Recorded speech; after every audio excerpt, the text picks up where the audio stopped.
വേനയുടെ 5-ാം ദിവസത്തിലേക്ക് നമ്മൾ പ്രവേശിച്ചിരിക്കുകയാണ്.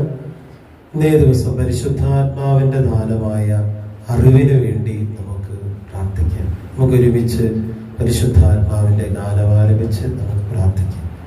പരിശുദ്ധാത്മാവേ നീയെഴുന്നള്ളി വരണമേ എൻ്റെ ഹൃദയത്തിൽ, ദിവ്യദാനങ്ങളുള്ളിൽ ദൈവസ്നേഹം നിറയ്ക്കണേ. സ്വർഗ്ഗവാതിൽ തുറന്നു ഭൂമി നിർഗളിക്കും പ്രകാശമേ, അന്ധകാര വിരിപ്പു മാറ്റിടും ചന്തമേറുന്ന ദീപമേ, കേളുമാത്മാവിൽ ആശ്രയിക്കുന്ന മോഹന ദിവ്യഗാനമേ. പരിശുദ്ധാത്മാവിൽ നീയെഴുന്നള്ളി വരണമേ എൻ്റെ ഹൃദയത്തിൽ, ദിവ്യദാനങ്ങൾ ചിന്തിയെന്നുള്ളിൽ ദൈവസ്നേഹം നിറയ്ക്കണേ. പരിശുദ്ധാത്മാവേ വരണമേ, അങ്ങയുടെ വിശ്വസ്തയുടെയും സ്നേഹത്തിന്റെയും അഗ്നിയാൽ ഞങ്ങളെ ജ്വലിപ്പിക്കണമേ. പിതാവേ, അങ്ങയുടെ വിശ്വസ്തരുടെ ഹൃദയങ്ങളെ അവിടുത്തെ ആത്മാവിന്റെ വെളിച്ചത്തിൽ നയിക്കുമല്ലോ. അങ്ങേ ആത്മാവിനെ ഞങ്ങൾക്കും തരണമേ. അങ്ങേ ദിവ്യ പ്രചോദനത്താൽ സത്യത്തെ തിരിച്ചറിയുവാനും നല്ലത് രുചിച്ചറിയുവാനും എപ്പോഴും അങ്ങേ സാന്ത്വനത്തിന്റെ പരിഗണം അനുഭവിക്കുവാനും ഞങ്ങൾക്ക് ഇടയാകട്ടെ. ഞങ്ങളുടെ കർത്താവായ ഈശോ മിശിഹാ വഴി ഈ പ്രാർത്ഥന ഞങ്ങൾ അങ്ങേക്ക് സമർപ്പിക്കുന്നു. ആമേൻ. നമുക്ക് ഒരുമിച്ച് പ്രാർത്ഥിക്കാം. ഞങ്ങളുടെ സൃഷ്ടാവും പിതാവും സംരക്ഷകനുമായ ദൈവമേ, ഞങ്ങൾ അങ്ങയെ സ്തുതിക്കുന്നു. അവിടുത്തെ സ്നേഹം ഞങ്ങൾക്ക് വെളിപ്പെടുത്താനായി മനുഷ്യാവതാരം ചെയ്ത ഈശോയെ അങ്ങയെ ഞങ്ങൾ ആരാധിക്കുന്നു. ഞങ്ങളുടെ രക്ഷകനും നാഥനുമാണ് ഈശോ എന്ന തിരിച്ചറിവ് ഞങ്ങൾക്ക് നൽകുന്ന പരിശുദ്ധാത്മാവെ ഞങ്ങൾ അങ്ങേക്ക് നന്ദി പറയുന്നു. ലോകസ്ഥാപനം മുതൽ അങ്ങേ ദിവ്യകാരുണ്യത്താൽ ഭൂമിയുടെ വൈവിരിച്ചുകൊണ്ടിരിക്കുന്ന പരിശുദ്ധാത്മാവെ ഞങ്ങൾ അങ്ങയെ മഹത്വപ്പെടുത്തുന്നു. സഹ്യശാലയിൽ ദാഹത്തോടെ കാത്തിരുന്ന പരിശുദ്ധ അമ്മയുടെയും ശ്രീഹന്മാരുടെയും മേൽ ഇറങ്ങി വന്ന പരിശുദ്ധാത്മാവെ ഞങ്ങളുടെ മേലും ഇറങ്ങി വരണമേ. അവിടുത്തെ ആലയമായ ഞങ്ങളുടെ ശരീരത്തെ അങ്ങ് ശുദ്ധീകരിക്കണമേ. പിതാവിന്റെയും പുത്രന്റെയും ആത്മാവേ, ഞങ്ങൾ അനുഭവത്തിലും വിശ്വാസത്തിലും വളരാൻ ആവശ്യമായ തരണമേ. ആമേൻ. പ്രിയപ്പെട്ടവരെ, നമുക്ക് വചനഭാഗം ശ്രവിച്ച് പ്രാർത്ഥിക്കാം. വിശുദ്ധ പൗലോസ്ലീഹ കൊരിന്തോസ്കാർക്ക് എഴുതിയ 1-ാം ലേഖനം 14-ാം അധ്യായം 1 മുതൽ 5 വരെയുള്ള തിരുവചന ഭാഗം. സ്നേഹമായിരിക്കട്ടെ നിങ്ങളുടെ ലക്ഷ്യം. അതേസമയം ആത്മീയ ദാനങ്ങൾക്കായി, പ്രത്യേകിച്ച് പ്രവചനപരത്തിനായി തീക്ഷ്ണതയോടെ ആഗ്രഹിക്കുകയും.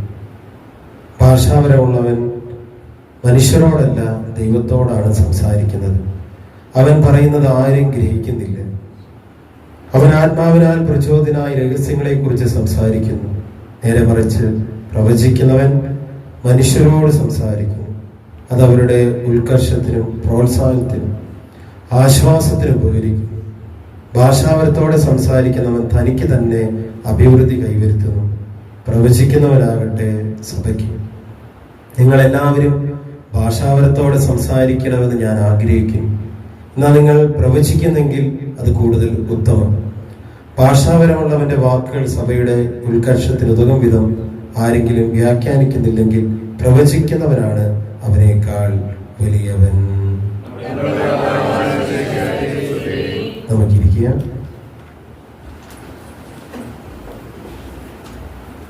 പ്രിയപ്പെട്ടവരെ, ഈ വരുന്ന ഞായറാഴ്ച പെന്തക്കോസ്താ തിരുനാൾ ദിനമാണ്. നമ്മുടെ പരിശുദ്ധാത്മാവിനുള്ള നൊവേന ചൊല്ലിയും പരിശുദ്ധാത്മാവിനോട് പ്രത്യേകമായിട്ട് പ്രാർത്ഥിച്ചും ഈ പെന്തക്കോസ്താ തിരുനാളിന് ഒരുങ്ങുകയാണ്. നമുക്കെല്ലാവർക്കും ഈ പരിശുദ്ധാത്മാവിന് ആവശ്യമുണ്ട്. കർത്താവ് പറഞ്ഞു, ഞാൻ നിങ്ങൾക്കൊരു സഹായകനായിരിക്കും. പ്രിയപ്പെട്ടവരെ, നമ്മൾ ഒത്തിരി ബലഹീനരാണ്, കുറവുകളുള്ളവരാണ്, നിസ്സാരരാണ്. ഈ നിസ്സാരരായ നമ്മുടെ ജീവിതങ്ങളിലേക്ക് പരിശുദ്ധാത്മാവ് വന്ന് നിറയുമ്പോഴാണ് നമ്മൾ ശക്തി പ്രാപിക്കുന്നത്. നമുക്കറിയാം, ഈശോയിൽ ഒരു മാനുഷിക വശം ഉണ്ടായിരുന്നു, ദൈവികമായ വശം ഉണ്ടായിരുന്നു. Hallelujah, hallelujah. ഈശോയെ കുറിച്ച് നമ്മൾ പഠിക്കുന്ന ഇപ്രകാരമാണ്: ഈശോ പൂർണ്ണ ദൈവമാണ്, ഈശോ പൂർണ്ണ മനുഷ്യനുമായിരുന്നു. ഈശോയ്ക്ക് വിശന്നിരുന്നു, ഈശോയ്ക്ക് പ്രലോഭനങ്ങൾ ഉണ്ടായിരുന്നു, ഈശോ കരഞ്ഞിരുന്നു, ഈശോ മരിക്കുന്ന നേരത്ത് നിലവിളിക്കുന്നുണ്ട്, ദൈവമേ എന്നെ എന്തിനാ ഉപേക്ഷിച്ച്. ഇത് നമ്മൾ ഇടയ്ക്കൊക്കെ പറയാറുണ്ട്. നമുക്കിടയ്ക്ക് വിശപ്പുകളുണ്ട്, പ്രലോഭനങ്ങളുണ്ട്, നമുക്ക് മാനുഷികമായിട്ട് കരച്ചിൽ വരും, ഇടയ്ക്ക് അസ്വസ്ഥത വരും, സങ്കടം വരും. ദൈവം ഉപേക്ഷിച്ചോ എന്നൊക്കെ ഇടയ്ക്കൊക്കെ ചിന്ത വരാം, മാനുഷിക വശം. പക്ഷെ അതേസമയം ദൈവിക വശം ഉള്ളതുകൊണ്ട് പെട്ടെന്ന് തന്നെ ഈശോയ്ക്ക് അതിനെ കൈകാര്യം ചെയ്യാൻ പറ്റിയിരുന്നു. Hallelujah, hallelujah, hallelujah. ഈശോയ്ക്ക് വിശന്നു, പക്ഷെ ഈശോ കല്ലുകളോട് അപ്പമാകാൻ പറയുകയല്ല, പരിശുദ്ധാത്മാവിനാൽ നിറഞ്ഞ ആ പ്രലോഭനത്തെ അതിജീവിക്കുകയാണ്. ഇതുപോലെ പ്രിയപ്പെട്ടവർ, ഈ ലോകത്തിൻ്റെതായ ഒത്തിരി പ്രലോഭനങ്ങൾ നമ്മുടെ ജീവിതത്തിൽ ഉണ്ടാകുമ്പോൾ പരിശുദ്ധാത്മാവിനെ നിറഞ്ഞ് നമ്മൾ അതിനെ അതിജീവിക്കണം. ഹല്ലേലൂയ, ഈശോയെ നന്ദി, ഈശോയെ മഹത്വം. ഈശോയ്ക്ക് ഗെത്സമനിയിൽ ഒരു പ്രലോഭനം ഉണ്ടാകുകയാണ്. ഈ കുരിശൊന്ന് മാറിപ്പോയെങ്കിൽ, നമ്മളും പ്രാർത്ഥിക്കാറുണ്ട്, ചില സഹനങ്ങളും ഇതൊക്കെ മാറിപ്പോയെങ്കിൽ, ഇന്ന വ്യക്തി ഇത് മാറിപ്പോയെങ്കിൽ, ഇന്ന സാഹചര്യം മാറിപ്പോയെങ്കിൽ, അതൊരു മാനുഷികമായ വശമാണ്. പക്ഷെ പരിശുദ്ധാത്മാവ് നിറഞ്ഞ് പെട്ടെന്ന് തന്നെ ഈശോ പറയുകയാണെങ്കിൽ, എൻ്റെ ഇഷ്ടമല്ല പിതാവേ, നിന്റെ ഇഷ്ടം നിറവേറട്ടെ. ഹല്ലേലൂയ. ഈശോ കുരിശിൽ കിടന്നുകൊണ്ട് ഇങ്ങനെ നിലവിളിക്കുകയാണ്, എന്തിനാ നീ എന്നെ ഉപേക്ഷിച്ച്. ഒരു മാനുഷികമായ ഒരു വശമാണ്. പെട്ടെന്ന് തന്നെ ഈശോ പറയുകയാണ്, ഞാൻ എൻ്റെ ആത്മാവിനെ എനിക്ക് അതൊരു ടോട്ടൽ ഒരു ട്രസ്റ്റാണ് പിതാവായ ദൈവത്തിലുള്ളത്. ഹല്ലേലൂയ, വലതുവരുത്തി. Hallelujah, hallelujah, hallelujah. പ്രിയപ്പെട്ടവരെ, പരിശുദ്ധ അമ്മയുടെ ജീവിതത്തിൽ നമുക്കറിയാം, അമ്മയുടെ ജീവിതത്തിൽ പരിശുദ്ധാത്മാവ് പൂർണ്ണമായിട്ടും നിറയപ്പെട്ടിട്ടുണ്ട്. വിശുദ്ധ ലൂക്കായുടെ സുവിശേഷം 1-ാം അധ്യായത്തിൽ നമ്മൾ കാണുന്നത്, പരിശുദ്ധ അമ്മ ഇതെങ്ങനെ സംഭവിക്കും എന്ന് പറഞ്ഞ് മാനുഷികമായ രീതിയിൽ അസ്വസ്ഥപ്പെടുന്നുണ്ട്. അപ്പോ ദൈവദൂതൻ കൊടുക്കുന്ന ഒരു ഉറപ്പാണ് ലൂക്കാ 1:35, പരിശുദ്ധാത്മാവ് നിന്റെ മേൽ വരും, അത്യുന്നതന്റെ ശക്തി നിന്റെ മേൽ ആവസിക്കും. ഒരു ശക്തി നിന്റെ മേൽ ആവസിക്കും, പിന്നെ പേടിക്കേണ്ടെന്ന് ദൂതൻ പറയുകയാണ്. ഹല്ലേലൂയ. നമ്മൾ ഈ ലോകത്തിൽ ജീവിക്കുമ്പോൾ മാനുഷികമായിട്ട് അസ്വസ്ഥതകളൊക്കെ ഉണ്ടാകാം, കാരണം നമ്മൾ മനുഷ്യരാണ്. ചിലതൊക്കെ നമ്മൾ പ്രതീക്ഷിക്കാത്തതൊക്കെ സംഭവിക്കുമ്പോൾ നമ്മുടെ മനസ്സൊക്കെ ഒന്ന് ക്ഷയിക്കും, ഒന്ന് പതറും. പക്ഷെ ഈ പരിശുദ്ധാത്മാവ് നിറഞ്ഞാൽ നമുക്ക് ശക്തി ലഭിക്കും. Hallelujah, hallelujah, hallelujah. പരിശുദ്ധാത്മാവിനെ കുറിച്ച് പറയുന്ന, പരിശുദ്ധാത്മാവ് ശക്തിയുടെ ആത്മാവാണ്. ഹല്ലേലൂയ. വിശുദ്ധ പൗലോസ് തിമോത്തിയോസിന് എഴുതിയ 2-ാം ലേഖനം അതിന്റെ 1:7 നമ്മൾ കാണും, ഭീരുത്വത്തിന്റെ ആത്മാവിനെയല്ല ദൈവം നമുക്ക് നൽകിയത്, ശക്തിയുടെയും സ്നേഹത്തിന്റെയും ആത്മനിയന്ത്രണത്തിന്റെയും ആത്മാവിനെയാണ്. അപ്പൊ ഈ ആത്മാവ് എങ്ങനെയുള്ളതാണ്? ശക്തിയുടേതാണ്, സ്നേഹത്തിൻ്റെതാണ്, ആത്മനിയന്ത്രണത്തിന്. അപ്പൊ ഒരു ശക്തി നൽകുന്ന ആത്മാവാണ് പരിശുദ്ധാത്മാവ്. Hallelujah, hallelujah, hallelujah. അപ്പൊ നമുക്ക് ഈ ദിവസങ്ങളിൽ നന്നായിട്ട് ആഗ്രഹിക്കാം, നമുക്ക് ശക്തി വേണം, നമുക്ക് ശക്തി വേണം, വീണ്ടും ഒരു ശക്തി വേണം. കർത്താവിന്റെ വചനത്തിൽ പറയും, ദൈവത്തിൽ ആശ്രയിക്കുന്നവർ വീണ്ടും ശക്തി പ്രാപിക്കും. ഇനിയും വീണ്ടും ഒരു ശക്തി നമുക്ക് വേണം. ന്യായാധിപന്മാരുടെ പുസ്തകം അതിലെ 14-ാം അധ്യായത്തിൽ നമുക്ക് കാണാം, സാംസണിൽ ദൈവാത്മാവ് പ്രവർത്തിക്കുന്നു. കർത്താവിന്റെ വചനത്തിൽ പറയും, അവനെതിരെ ഒരു സിംഹക്കുട്ടി ഇങ്ങനെ വരുന്ന സമയത്ത് വചനം പറയാണ്, കർത്താവിന്റെ ആത്മാവ് അവനിൽ ശക്തമായി ആവസിച്ചു എന്ന് പറയാണ്. ന്യായാധിപന്മാരുടെ പുസ്തകം 14-ാം അധ്യായം 6-ാം തിരുവചനം, കർത്താവിന്റെ ആത്മാവ് ശക്തമായി അവനിൽ ആവസിച്ചു. പിന്നെ അവൻ ആയുധം കൂടാതെ ആട്ടിൻകുട്ടി എന്ന പോലെ ആ സിംഹത്തെ ചീന്തിക്കളയുകയാണ്. ഹല്ലേലൂയ. പരിശുദ്ധാത്മാവ് വന്നു നിറഞ്ഞപ്പോൾ അവന് വലിയൊരു പ്രശ്നത്തെ ഈസി ആയിട്ട് കൈകാര്യം ചെയ്യാൻ പറ്റി. ഹല്ലേലൂയ. ഇതുപോലെ നമ്മുടെ ജീവിതത്തിലും പരിശുദ്ധാത്മാവ് വന്നു കഴിയുമ്പോൾ നമ്മൾ ശക്തിയുള്ളവരായിട്ട് മാറും. ഹല്ലേലൂയ. ന്യായാധിപന്മാരുടെ പുസ്തകം 15-ാം അധ്യായം 14-ാം വാക്യത്തിൽ വീണ്ടും കാണും, കർത്താവിന്റെ ആത്മാവ് ശക്തിയോടെ അവന്റെ മേൽ വന്നു. അവനെ ബന്ധിച്ചിരുന്ന കയർ കരിഞ്ഞ ചണനൂൽ പോലെയായിത്തീർന്നു, കെട്ടുകൾ അറ്റു വീണു. ഹല്ലേലൂയ. പിന്നെ നമുക്കറിയാം, ചത്ത ഒരു കടുതയുടെ താടിയിൽ കൊണ്ട് അവൻ 1000 പേരെ കൊല്ലുന്നത്. ഹല്ലേലൂയ. അതിനു മുമ്പ് വചനം പറയാണ്, കർത്താവിന്റെ ആത്മാവ് ശക്തിയോടെ അവന്റെ മേൽ വന്നു.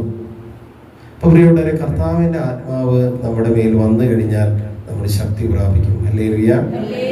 ഇനി നമ്മൾ അതിൽ തന്നെ കാണും, പിന്നീട് പാപം ചെയ്യുമ്പോൾ ഈ കർത്താവിന്റെ ആത്മാവ് അവന് വിട്ടുപോകുന്നുണ്ട്.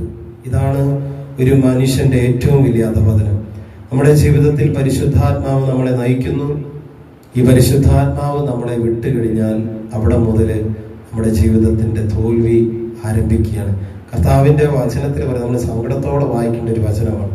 കർത്താവ് തന്നെ വിട്ടുപോയ കാര്യം സാംസൺ അറിഞ്ഞില്ല. പിന്നെ സാംസൺ അഭ്യാസമൊക്കെ കാണിക്കുന്നുണ്ട്, പക്ഷെ സാംസൺ തോറ്റുപോവുകയാണ്. Hallelujah, hallelujah. നമുക്കറിയാം, സാവൂൾ ശക്തനായ രാജാവാണ്. അവൻ അഭിഷേകം ചെയ്യുന്ന സമയത്ത് ഈ പരിശുദ്ധാത്മാവ് വന്നു. പിന്നെ നമുക്കറിയാം, അവൻ ശക്തമായിട്ട് ഇസ്രായേൽ ജനത്തെ നയിക്കുന്നു. പക്ഷെ പിന്നീട് ഒരു നാളിൽ കർത്താവിന്റെ ആത്മാവ് അവനിൽ നിന്ന് അവൻ വിട്ടുപോകുന്നുണ്ട്. ഹല്ലേലൂയ. 1 സാമുവേലിന്റെ പുസ്തകം അതിൽ 16-ാം അധ്യായം 14-ാം തിരുവചനം, കർത്താവിന്റെ ആത്മാവ് സാവൂളിനെ വിട്ടുപോയി. അവിടുന്ന് അയച്ച ഒരു ദുരാത്മാവ് അവനെ പീഡിപ്പിച്ചു. Hallelujah, hallelujah. കർത്താവിന്റെ ആത്മാവ് സാവൂളിനെ വിട്ടുപോയി. അവിടുന്ന് അയച്ച ഒരു ദുരാത്മാവ് അവനെ പീഡിപ്പിച്ചു. അപ്പോ സാവൂളിനെ പരിശുദ്ധാത്മാവ് നയിച്ചിരുന്ന സമയത്ത്, ദൈവാത്മാവ് നയിച്ചിരുന്ന സമയത്ത് അവന് ശക്തി ഉണ്ടായിരുന്നു. പക്ഷെ എവിടെ വെച്ചോ കർത്താവിന്റെ വചനം പറയാണ്, കർത്താവിന്റെ ആത്മാവ് സാവൂളിനെ വിട്ടുപോയി. പിന്നെ നമുക്കറിയാം, സാവൂൾ എങ്ങനെ മരിക്കുന്നത്? സാവൂള് മരിക്കുന്നത് ശരിക്കും വാടുകൊണ്ടൊക്കെ, അവൻ ആ വാളിൽ തന്നെ വീണെന്നൊക്കെ പറയുന്നത് ശരിക്കും ബൈബിൾ പണ്ഡിതന്മാര് പറയാതെ ആത്മഹത്യയാണെന്ന് പറയാം. അവൻ ശത്രുക്കളാൽ തോൽപ്പിക്കപ്പെടുമെന്ന് തോന്നിയപ്പോ അവൻ തന്നെ മരിച്ചതാണ്. അല്ലെ, ചില രാജാക്കന്മാര്, നല്ല അഭിമാനമൊക്കെ ഉള്ള രാജാക്കന്മാര് ശത്രുക്കള് തന്നെ കൊല്ലുമെന്ന് തോന്നുമ്പോൾ അവസാനം അവര് തന്നെ, അങ്ങനെ നിങ്ങൾ കൊല്ലണ്ട, ഞാൻ തന്നെ മരിക്കാമെന്നൊക്കെ പറയുന്ന രാജാക്കന്മാരുടെ. അതുപോലെ ഇപ്പൊ അധപതനം അവന്റെ അവസാനം അധപതനത്തിലാണ്. അതുകൊണ്ട് പ്രിയപ്പെട്ടവരെ, ദൈവാത്മാവ് നമ്മുടെ ജീവിതത്തിൽ വന്നു കഴിയുമ്പോൾ നമ്മൾ ശക്തി പ്രാപിക്കും. അതുകൊണ്ട് കർത്താവ് ഉറപ്പ്, പരിശുദ്ധാത്മാവ് നിങ്ങളുടെ മേൽ വന്നു കഴിയുമ്പോൾ നിങ്ങൾ ശക്തി പ്രാപിക്കും. അപ്പൊ നമ്മുടെ ജീവിതത്തില് തളർന്ന് ശക്തിയില്ലാത്ത അവസ്ഥകളൊക്കെ ഉണ്ടാകാം. നമ്മൾ പ്രാർത്ഥിക്കുക, പരിശുദ്ധാത്മാവെ, പെന്തക്കോസ്തായ്ക്ക് ഒരുങ്ങുന്ന ഈ നാളുകളിൽ പരിശുദ്ധാത്മാവിന്റെ ശക്തിയെ ഞങ്ങളെ നിറയ്ക്കണമേ. ഇപ്പൊ ബലഹീനരായി നമ്മൾ ബലമുള്ളവരായിട്ട് മാറും, ശക്തിയുള്ളവരായിട്ട് മാറും. അതിനുള്ള കൃപയ്ക്ക് വേണ്ടി നമുക്ക് പ്രാർത്ഥിക്കാം. ഈശോയെ അനുഗ്രഹിക്കട്ടെ. പിതാവും പുത്രനും പരിശുദ്ധാത്മാവുമായ സർവേശ്വരായ എന്നേക്കും. നമുക്ക് പരിശുദ്ധാത്മാ ദാനമായ അറിവിനെ കുറിച്ച് നമുക്ക് വിചിന്തനം ചെയ്യാം. ദൈവത്തിന്റെ ശക്തിയെ കുറിച്ചുള്ള അറിവുണ്ടാകുമ്പോൾ മനുഷ്യന്റെ നിസ്സാരത വെളിപ്പെടുന്നു. ജീവിത പ്രതിസന്ധികളിൽ ദൈവത്തിന് നമ്മളോടുള്ള കരുതലും സ്നേഹവും തിരിച്ചറിയുമ്പോഴാണ് എല്ലായ്പ്പോഴും അവിടുത്തെ മഹത്വപ്പെടുത്തിക്കൊണ്ട് ജീവിക്കുവാൻ നമുക്ക് സാധിക്കുന്നത്. അവിടുത്തെ കരങ്ങളിലെ ഉപകരണം മാത്രമാണ് നാം എന്ന് ഈ പരിശുദ്ധാത്മദാനം നമ്മളെ ബോധ്യപ്പെടുത്തുന്നു. എല്ലാറ്റിനേക്കാൾ ഉപരി ദൈവവുമായുള്ള ബന്ധത്തിന് വില കൽപ്പിക്കുന്നവൻ അറിവാകുന്ന അരൂപി സ്വന്തമാക്കുന്നു. നമുക്ക് പ്രാർത്ഥിക്കാം. നമുക്കെല്ലാവർക്കും ഭക്തിയോടും വിശ്വാസത്തോടും കൂടെ പരിശുദ്ധാത്മാവിനോട് അറിവ് എന്ന ദാനം തരണമേ എന്ന് പ്രാർത്ഥിക്കാം.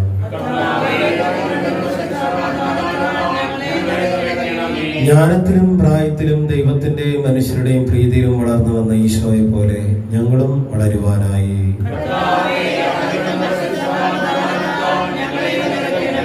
ലൗകിക സുഖങ്ങളുടെ നിസ്സാരത തിരിച്ചറിഞ്ഞ് ജീവിക്കുവാനായി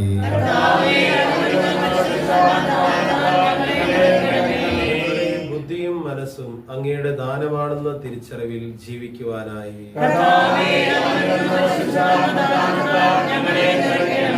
എല്ലായ്പ്പോഴും ദൈവസ്വരം തിരിച്ചറിഞ്ഞ് ആനന്ദത്തോടെ ജീവിക്കുന്നതിന്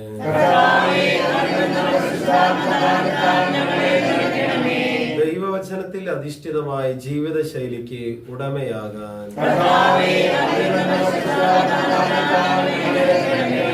ദൈവരാജ്യ പ്രവർത്തനങ്ങളിൽ ഏർപ്പെട്ടിരിക്കുന്ന ഓരോരുത്തർക്കും മിഷണറിയുടെ തീക്ഷ്ണതയുണ്ടാകാനായി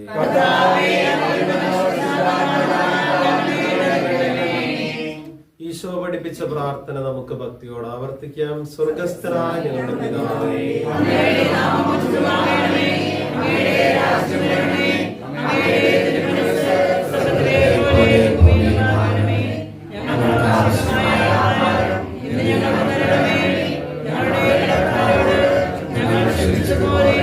ഞങ്ങളുടെ കടങ്ങളും പാപങ്ങളും ഞങ്ങളോട് ക്ഷമിക്കണമേ.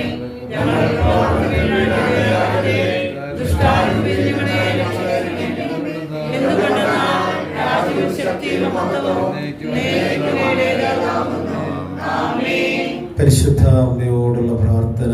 ഓ പരിശുദ്ധ മാതാവേ, എന്റെ അമ്മേ, ഞാൻ പാപവഴികൾ ഉപേക്ഷിക്കുന്നതിനും ഈശോയുടെ വിലയേറിയ രക്തത്താൽ ശുദ്ധീകരിക്കപ്പെടുന്നതിനും പരിശുദ്ധാത്മാവിന്റെ ഫലങ്ങളാൽ നിറയപ്പെടുന്നതിനുമായി അമ്മ പ്രാർത്ഥിക്കണമേ.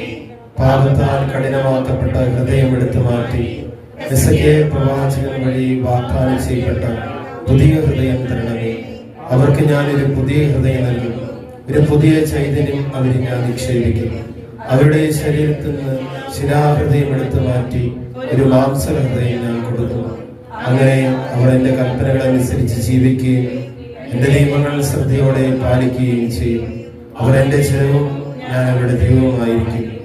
പരിശുദ്ധയും സ്നേഹനിധിയുമായ എന്റെ അമ്മേ, പരിശുദ്ധാത്മ സ്നേഹത്താൽ നിറഞ്ഞ് മാനസാന്തരത്തിന്റെ ഫലങ്ങൾ പുറപ്പെടുവിക്കുന്ന പുതിയ മനുഷ്യനെ ധരിക്കുവാനായി അമ്മ ഞങ്ങൾക്ക് വേണ്ടി പ്രാർത്ഥിക്കണമേ.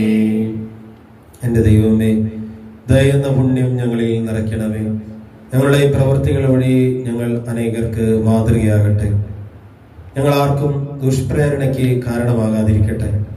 ഞങ്ങളുടെ വാക്കുകളിലും പ്രവൃത്തികളിലും സത്യസന്ധതയും ആത്മാർത്ഥതയും ഉള്ളവരാകാൻ ഞങ്ങളെ സഹായിക്കണമേ. എല്ലാവരോടും ദയാപൂർവം വർത്തിക്കുവാൻ ഞങ്ങളെ അനുഗ്രഹിക്കണമേ. ഞങ്ങളായിരിക്കുന്ന അവസ്ഥയിൽ നിന്ന് ആയിരിക്കേണ്ട അവസ്ഥയെക്കുറിച്ചുള്ള തിരിച്ചറിവ് ഞങ്ങളിൽ എപ്പോഴും നൽകണമേ.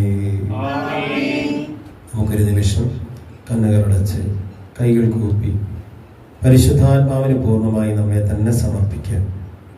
നമ്മുടെ ജീവിതത്തെ, കുടുംബത്തെ, നമ്മുടെ ശുശ്രൂഷകളെ പരിശുദ്ധാത്മാവ് ഏറ്റെടുക്കട്ടെ. നമ്മളിലൂടെ പരിശുദ്ധാത്മാവ് പ്രവർത്തിക്കട്ടെ. നമുക്കൊരു നിമിഷം നിശബ്ദതയിൽ പ്രാർത്ഥിക്കാം. ലുത്തിനിയ. കർത്താവേ കനിയണമേ, ക്രിസ്തുവേ കനിയണമേ, കർത്താവേ കനിയണമേ, ക്രിസ്തുവേ ഞങ്ങളുടെ പ്രാർത്ഥന കേൾക്കണമേ, ക്രിസ്തുവേ ഞങ്ങളുടെ പ്രാർത്ഥന കൈക്കൊള്ളണമേ. സ്വർഗസ്ഥനായ പിതാവായ ദൈവമേ, ദൈവത്തിന്റെ പുത്ര, ലോകവിമോചക, പരിശുദ്ധാത്മാവായ ദൈവമേ, പരിശുദ്ധ തൃത്വമേ, ഏകദൈവമേ, പിതാവിനും പുത്രനും സമനായ പരിശുദ്ധാത്മാവേ, പിതാവിന്റെ വാഗ്ദാനമായ പരിശുദ്ധാത്മാവേ, ലോകത്തിന്റെ മുഖം നവീകരിക്കുന്ന പരിശുദ്ധാത്മാവേ, പ്രാവിന്റെ രൂപത്തിൽ യേശുവിന്റെ മേൽ എഴുന്നള്ളുന്ന പരിശുദ്ധാത്മാവേ, തീനാളത്തിന്റെ രൂപത്തിൽ ശിശുയുടെ മേൽ വന്ന പരിശുദ്ധാത്മാവേ, ആദിമ ക്രൈസ്തവ സമൂഹത്തിൽ നിറഞ്ഞ പരിശുദ്ധാത്മാവേ, അത്ഭുതങ്ങളും അടയാളങ്ങളും നടത്തുന്ന പരിശുദ്ധാത്മാവേ, യേശുവിന്റെ സാക്ഷികളാകാൻ ശക്തി പകരുന്ന പരിശുദ്ധാത്മാവേ, വചനത്താൽ ഞങ്ങളെ ശുദ്ധീകരിക്കുന്ന പരിശുദ്ധാത്മാവേ, സഭയിൽ എപ്പോഴും നിറഞ്ഞു നിൽക്കുന്ന പരിശുദ്ധാത്മാവേ, കൂതാശകളാൽ ഞങ്ങളെ ശക്തിപ്പെടുത്തുന്ന പരിശുദ്ധാത്മാവേ, പ്രാർത്ഥിക്കുവാൻ ഞങ്ങളെ പഠിപ്പിക്കുന്ന പരിശുദ്ധാത്മാവേ, പ്രലോഭനങ്ങളെ അതിജീവിക്കുവാൻ കൃപ നൽകുന്ന പരിശുദ്ധാത്മാവേ, പാപബോധം നൽകുന്ന പരിശുദ്ധാത്മാവേ, നീതിബോധം നൽകുന്ന പരിശുദ്ധാത്മാവേ, അന്ത്യവിധിയെ കുറിച്ച് പഠിപ്പിച്ച പരിശുദ്ധാത്മാവേ, സത്യത്തിന്റെ പൂർണ്ണതയിലേക്ക് ആനയിക്കുന്ന പരിശുദ്ധാത്മാവേ, ജീവൻ സമൃദ്ധമായി നൽകുന്ന പരിശുദ്ധാത്മാവേ, ബുദ്ധിയുടെ ദിവ്യപ്രകാശമേ, ജ്ഞാനത്തിന്റെ ഉറവിടമേ, അറിവിന്റെ പ്രകാശമേ, ദൈവഭയത്തിന്റെ പ്രകാശമേ, വിശ്വാസത്തിന്റെ ആത്മാവേ, പ്രത്യാശയുടെ ആത്മാവേ, സ്നേഹത്തിന്റെ ആത്മാവേ, ആനന്ദത്തിന്റെ ആത്മാവേ, സമാധാനത്തിന്റെ ആത്മാവേ, എളിമയുടെ ആത്മാവേ, ക്ഷമയുടെ ആത്മാവേ, ആത്മനിയന്ത്രണത്തിന്റെ ആത്മാവേ, നന്മയുടെ ആത്മാവേ, കരുണയുടെ ആത്മാവേ, ഐക്യത്തിന്റെ ആത്മാവേ, വിശുദ്ധിയുടെ ആത്മാവേ, വിശ്വസ്തതയുടെ ആത്മാവേ, സഭയുടെ സംരക്ഷക, ദിവ്യകൃപയുടെ ഉറവിടമേ, സഹനത്തിന്റെ ആശ്വാസമേ, നിത്യപ്രകാശമേ, ജീവന്റെ ഉറവേ, ആത്മീയ അഭിഷേകമേ, മാലാഖമാരുടെ ആനന്ദമേ, പ്രവാചകന്മാരുടെ പ്രചോദനമേ, അപ്പസ്തലന്മാരുടെ ഗുരുവേ, രക്തസാക്ഷികളുടെ ശക്തിയുടെ ഉറവിടമേ, പരിശുദ്ധാത്മാവേ കരുണയുള്ളവനേ, പരിശുദ്ധാത്മാവേ കരുണയുള്ളവനേ, പരിശുദ്ധാത്മാവേ കരുണയുള്ളവനേ. നമുക്ക് പ്രാർത്ഥിക്കാം. പിതാവിനോടും പുത്രനോടും കൂടെ ഒന്നായിരിക്കുന്ന പരിശുദ്ധാത്മാവേ, എല്ലാവരെയും വിശുദ്ധീകരിക്കുകയും ആശ്വസിപ്പിക്കുകയും ചെയ്യുന്നവനെ, അങ്ങയുടെ ദാസരുടെ ഹൃദയങ്ങളിൽ നിറയണമേ. അവിടുന്ന് അത്യുന്നതനായ ദൈവത്തിന്റെ ദാനവും ജീവന്റെ ഉറവിടവും ആധ്യാത്മിക അഭിഷേകവുമാണ്, അഗ്നിയും സ്നേഹവുമാണ്. അവിടുന്ന് പിതാവിന്റെ വാഗ്ദാനവുമാണ്. 7 ദാനങ്ങളുടെ ദാതാവാണ്. അങ്ങയുടെ ദാനങ്ങളും ഫലങ്ങളും കൊണ്ട് ഞങ്ങളെ സമ്പന്നരാക്കണമേ. വിശുദ്ധിയോടെ ചിന്തിക്കുവാനും വിനയത്തോടെ സംസാരിക്കുവാനും വിവേകത്തോടെ പ്രവർത്തിക്കുവാനുള്ള വരം ഞങ്ങൾക്ക് നൽകണമേ. സഹനങ്ങളുടെ ഇടയിൽ സ്ഥിരോത്സവത്തോടെ പിടിച്ചു നിൽക്കുവാനും സംശയങ്ങളെ ദൂരീകരിക്കുവാനും ജീവിതത്തിലെ മോഹഭംഗങ്ങളിൽ പ്രത്യാശ കൈവിടാതിരിക്കുവാനും സ്നേഹിക്കുവാനും മറ്റുള്ളവരിൽ അങ്ങയെ കാണുവാനും അനുഗ്രഹിക്കണമേ. സർവശക്തനായ പിതാവിനോടും നമ്മുടെ ഏകജാതനായ യേശുക്രിസ്തുവിനോടും കൂടെ എന്നെന്നും ജീവിച്ചു വാഴുന്ന അങ്ങേക്ക് സ്തുതിയും മഹത്വവും കൃതജ്ഞതയും ഉണ്ടായിരിക്കട്ടെ. നമ്മുടെ കർത്താവ് ഈശോ മിശിഹായുടെ കൃപയും പിതാവായ ദൈവത്തിന്റെ സ്നേഹവും പരിശുദ്ധാത്മാവിന്റെ സഹവാസവും നാം എല്ലാവരോടും കൂടെ ഉണ്ടായിരിക്കട്ടെ, ഇപ്പോഴും എപ്പോഴും എന്നേക്കും. ഈശോ മിശിഹായ്ക്ക് സ്തുതിയായിരിക്കട്ടെ.